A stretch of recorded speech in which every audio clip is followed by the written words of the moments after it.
Lately, it would seem that the camera brand that I have the least amount of experience with keeps coming up over and over again in my life. You guys keep mentioning them in the comments, they keep showing up in the news stories that I read, and most recently I was contacted by the company themselves. So I figured it's about time that I gave them a closer look. We are of course talking about Fujifilm, and I've got an X-H1 here that I can't wait to tell you what I think about it. Let's get undone. What is happening, everybody? I'm Gerald Undone, and a little while ago I made a video about Fuji where I talked about some products that they'd recently released and some firmware mishaps that they were having, and I mentioned in that video that Fuji has never really been the answer for me when it came to camera decisions that I was looking to make. So it's been a rough week for Fujifilm. Now, we don't really talk about Fuji here on the channel very much, not because of any specific negative reason, I just have never really found myself in a predicament for which Fuji was the answer. So I don't really use them or deal with them or talk about them much. Well, Fuji contacted me to try and see if they could change my mind. So over the last few days, I've been using this Fuji system instead of my usual gear to see if it could get the job done. To be as fair as possible for this test, I decided to use the best camera that Fuji currently has available in their APS-C lineup, which also happens to be their best video featured camera as well, which is good because I'm definitely a video first person. And that's the X-H1. And to go along with that fairness, I tried to get the best native Fuji glass that I could get as well in the focal lengths that I prefer. So for the 35mm equivalent, we have the XF23mm f1.4R, and for the 85mm equivalent, I've got the XF56mm f1.2R. The combined price of this setup, which will be important when we get into the value section, is $1,649 US or $21.45 Canadian for the body. The 23mm lens was $899 US or $11.79 Canadian, and the 56mm lens is $999 US or $12.99 Canadian. So that's a combined total of $3,547 US or $4,623 Canadian, plus applicable taxes. Which is a perfect time to thank Camera Canada for providing me with this Fuji gear that I'm going to use in this video. If you're Canadian like me and love camera gear, I highly recommend that you check them out. Their links will be in the description below. Alright, so in response to the email that I got from Fuji, did using the best that Fuji's got in this current lineup change my mind?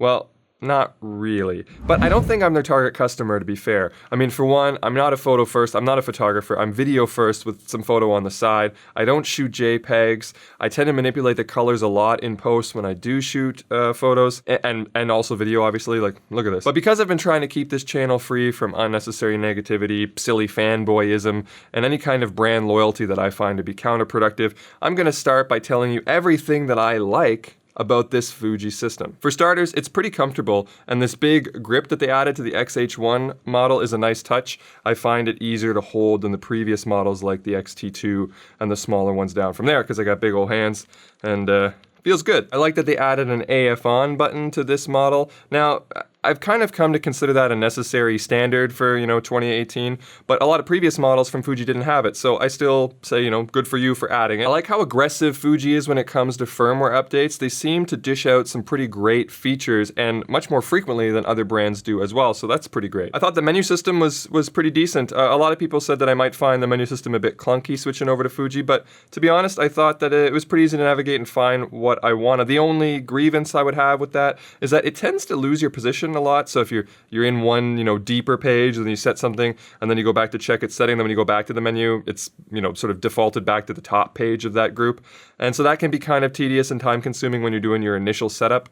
But after that, it's not really that big of a deal. Overall, I thought the menus are pretty good for a system I never used before. The build feels substantial, which I like because it makes me feel like I'm getting something of high quality for my money. And there's a lot of nice textures on the body as well. And this is the same for the lenses, which also have that sort of high quality feel to them. And they also have nice features on some of the lenses, like a lot of them seem to have aperture rings, and some of them have a manual focus clutch, which are really nice features to add and make the lens feel of a higher standard. Going back to the body, I like the ISO dial here. A lot of cameras still are lacking enough dials to be able to set the ISO directly, so you usually have to hold a button and then turn another dial or go in and move it on the menu. but I like having a dedicated dial that's nice and easy to reach to set the ISO quickly, especially when it comes to video, because you're going to be adjusting your ISO a lot more than you're going to be adjusting your shutter speed. It comes with dual UHS-2 card slots, which is something that probably should be standard in 2018, but sadly isn't. So I guess I have to give points to Fuji for including it. The in-body image stabilization that was added to this release is actually quite good. I would say it's probably one of the chief selling features for a lot of people and is one of the best iterations of that I've seen in recent years. Second maybe only to something that you would see from like Olympus or Panasonic, but better than what Sony has been doing when it comes to image stabilization. Now, one feature that I love that I didn't even know existed in this camera is the ability to change the manual focus from non-linear to linear. And this is fantastic for anybody that wants to do manual focusing, especially when it comes to videographers trying to pull focus. Because obviously with a non-linear system, there's acceleration factors and other things where it's very difficult to achieve the same focus if you want to repeat the same pattern more than once, because you're human and you're going to turn it probably slightly differently, and so your focus is going to be different just by the way that you turned it. But with the linear focus system, it's almost as if there's hard points. It doesn't really matter the way that I go about turning it. As long as I hit the same spot, the focus will be the same. This is a feature that I wish that everybody would adopt, because being able to override non-linear manual focusing is huge. I would go as far as to say that this Fuji is the most enjoyable manual focusing experience I've had on a modern mirrorless camera. And the autofocus seemed fine. I didn't have any problems with it at all. Although I suppose some sports and wildlife photographers might find that it takes a little bit of finagling with the settings in order to get it to perform, as confidently as something like a Canon or a Sony would right out of the box. And I don't know that even after finagling, if you'll be as comfortable with it as you would be with a Canon or a Sony when it comes to those intense high-speed focus situations. I think that maybe it's lagging behind a little bit in that regard. But for the average video photo guy, I think that the autofocus is quite good. Overall, in a vacuum, this is a great camera. Like I said, I substituted it in for my gear, and I was able to take the photos that I wanted to take with it, and I was able to shoot some 4K video clips the way that I wanted to with a respectable codec, which is another thing that I like about it. It has a 200 megabit per second 4K codec, so that's stronger than like what Sony's releasing with their 100 megabit per second codec. So you're going to get less macro blocking and a better sort of compression ratio and more rapid scenes. So that's great. I was able to basically do and create all of the images and shots that I wanted to with this camera. But we're not inside a vacuum, and there's a lot of other cameras that exist out there, so with money not being infinite, and with all the other releases, I would not buy this camera, and I'll give you my list of dislikes to explain why. This battery is bad news. It doesn't last even half as long as the battery in the Sony a7 III, the new battery that's in the last few Sony cameras,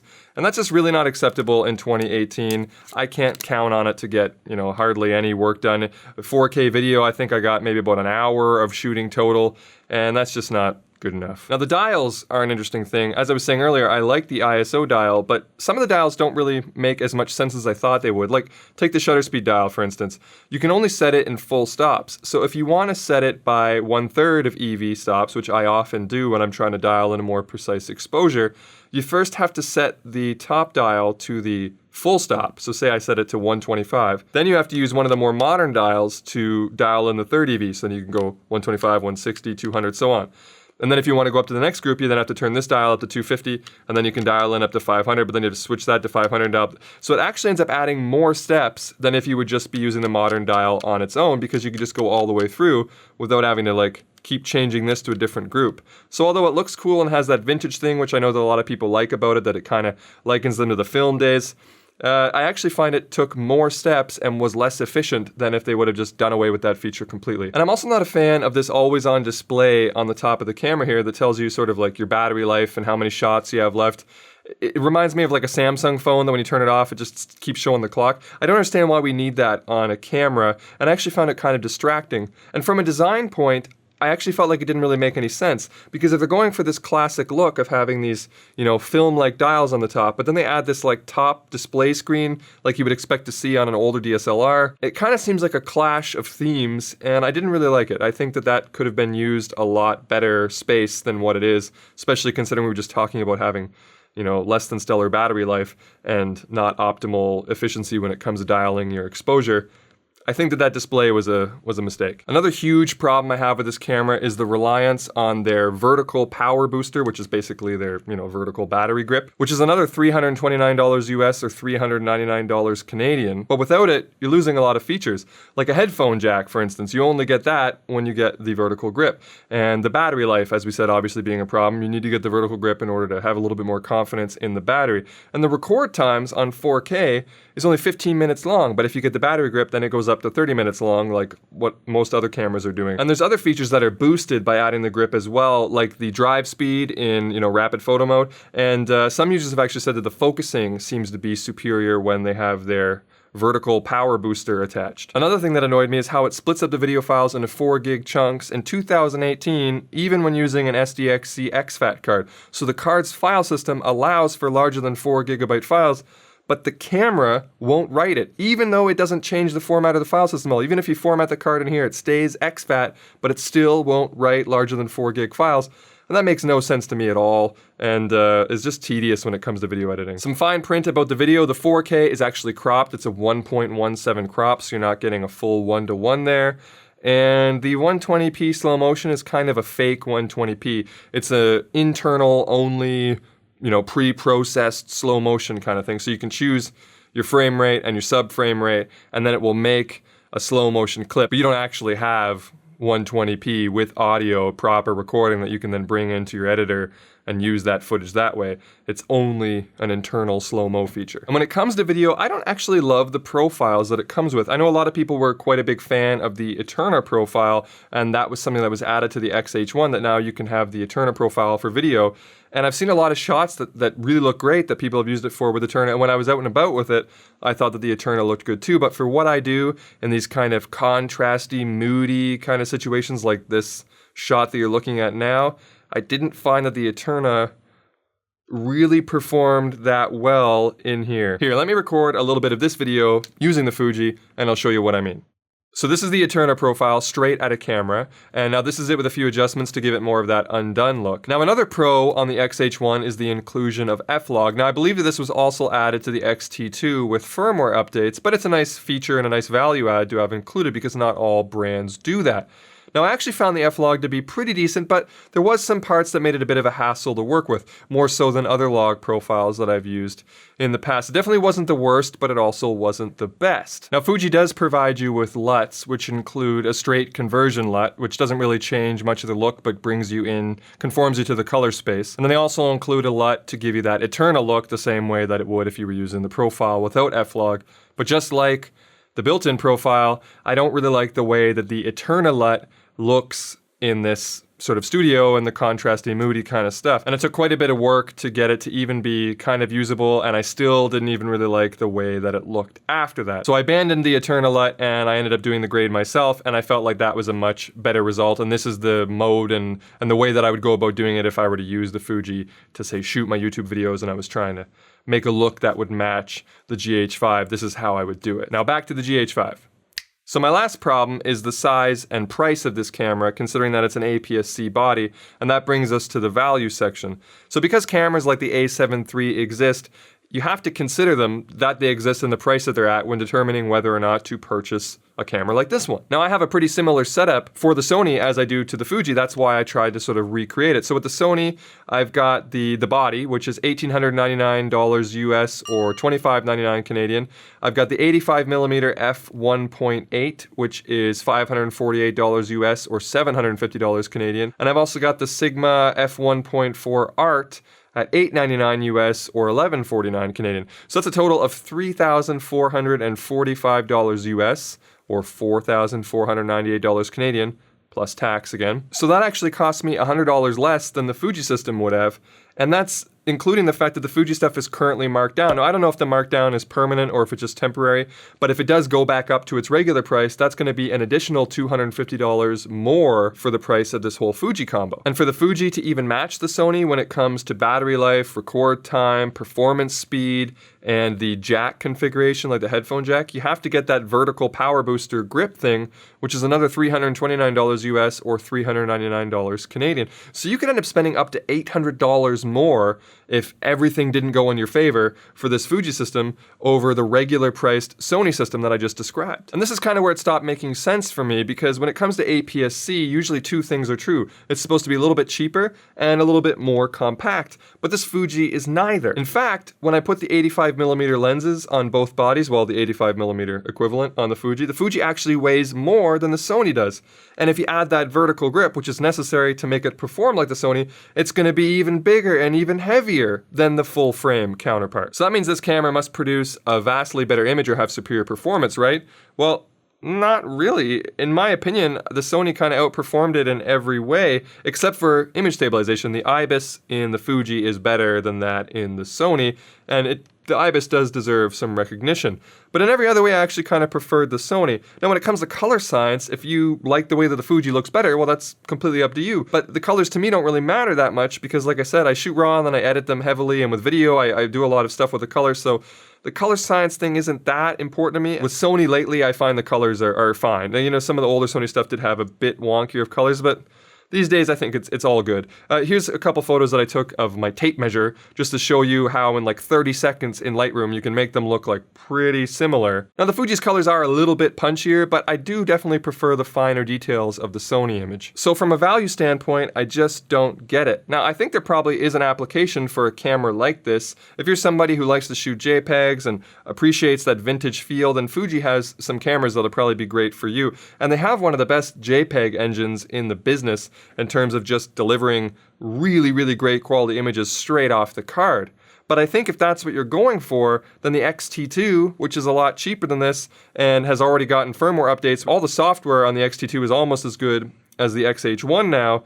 I would say that's a better buy for somebody who's looking for, you know, JPEGs and a vintage feel. And there's even some less expensive models that I think would accomplish what you're looking for, if that's you, better than even the X-T2 would for, you know, bang for the buck kind of equation. So even though I was happy with the images I was able to capture and the video I was able to produce, and even though I liked all those things that I mentioned in the beginning of the video, I can't recommend this camera in a world where the Sony a7 III exists, and where Micro Four Thirds, as I was saying in my previous video, does so much in the video space for this amount of money as well. But I think that maybe this camera is being, you know, misrecommended as a video camera. I definitely don't think that that's what it is. I think it's a photo-first hybrid that has Fuji's best video features to date, but is definitely a photo camera. So unfortunately, I'm back to where I was in that previous video when I said that Fuji just doesn't ever seem to be the answer for me. That being said though, I'm definitely going to be keeping my eye on Fuji, because based on the amount of improvements that they've shown over the last few releases, I think they definitely could address quite a few of my concerns in this video,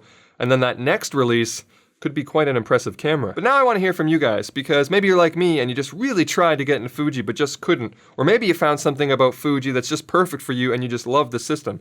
Either way, let me know your experiences in the comments below. Anyway, that's going to be it for me. I hope you found this video helpful or at least entertaining, and if you did, make sure you leave it the old thumbs up and consider subscribing if you haven't already. But if you did not find this video helpful or entertaining, feel free to hit the dislike button twice. All right, I'm done.